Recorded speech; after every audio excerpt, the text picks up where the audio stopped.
Home Show reporter Maggie Cooper is just back from Tijuana, Mexico, where a very exciting building project is underway. She looks fit and fine. I was out there building with a little son. That's right. This is a wonderful project. Explain a little bit about it. Well, if you've ever wanted to volunteer for something where you really see the product of what your volunteer labor can do, this is it. This is the 7th annual Jimmy Carter Work Project for Hab4Humanity.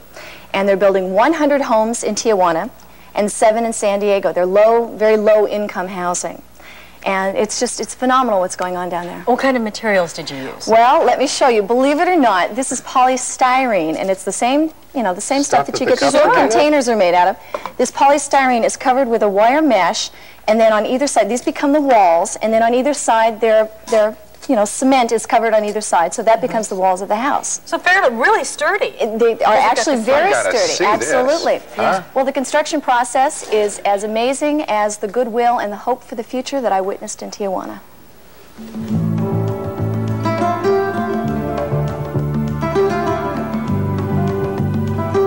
In this part of northern Mexico near Tijuana, poverty has become a way of life. Tiny shacks mark the arid landscape where an abandoned truck can serve as a home for an entire family. Here, providing the day's meal is a family's prime concern. Well, we need to come in here about 2 inches. It's here that former President Jimmy Carter and former First Lady Rosalind Carter have come with an army of volunteers to build 100 new low-cost homes. It's a step in the right direction, and also it's a kind of an inspirational idea that can help to solve the world's housing needs. You plant a seed, and you hope it grows.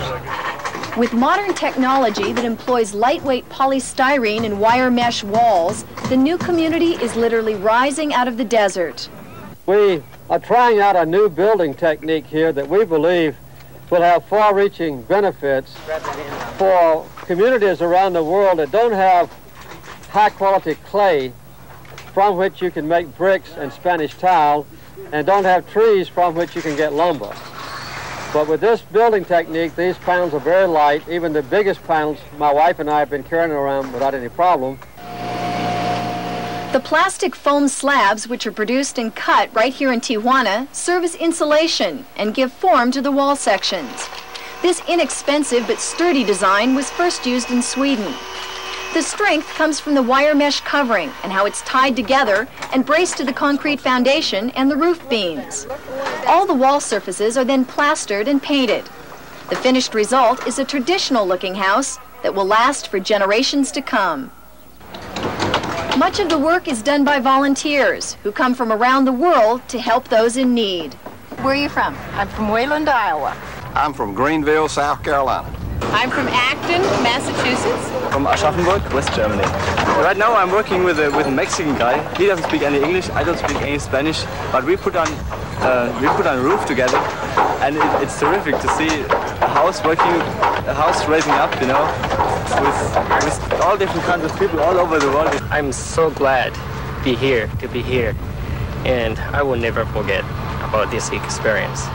The volunteers live in a tent city under Spartan conditions that reflect the underprivileged lifestyle of the nearby village. When these houses are completed, they'll be about 500 square feet. Now, that may not sound very large, but for most of the families who'll be living in them, that's more space than they've ever had. Marco Ruiz and 5 members of his family now live in this cramped 10-foot by 10-foot shack. There's no running water, no permanent doors, and the floor is dirt. They're one of the lucky families that will get one of the new Habitat International homes. The Ruiz family and all the selected Mexican families must work 500 hours alongside the volunteers on the new houses. It's called sweat equity. Each family then has as long as 25 years to pay back the no-interest mortgage, which in Mexico will amount to about $1,700.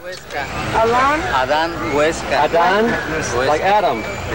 The Carters got to meet the family who will own the house they helped build. How does that make you feel, the interaction with someone that you know you're changing their life? Well, that's the most gratifying thing about Habitat. It's not only, as you say, helping someone, it's working side by side with them and learning about them and their families, about their needs and their ambitions, their achievements. It's not hard to measure the success of this project. You can read it in the faces of the children. who will soon move into the first adequate homes they've ever had. ¿Feliz ustedes para vivir en esta casa? Sí. Yeah, look how happy she is. She's so happy about her new house. This is great.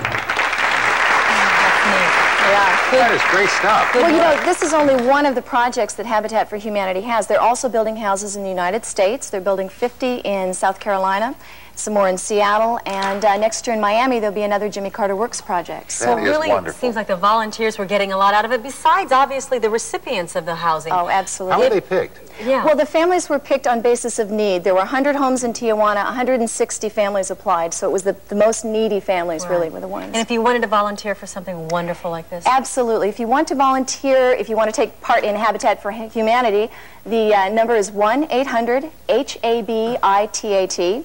And remember, the phones are being manned by volunteers, so if the lines are busy, please keep trying. And if you want to get involved in any other kind of volunteer work, you can look in the phone book under the white pages under volunteer. Thank you, Maggie, very, very much. Thank you.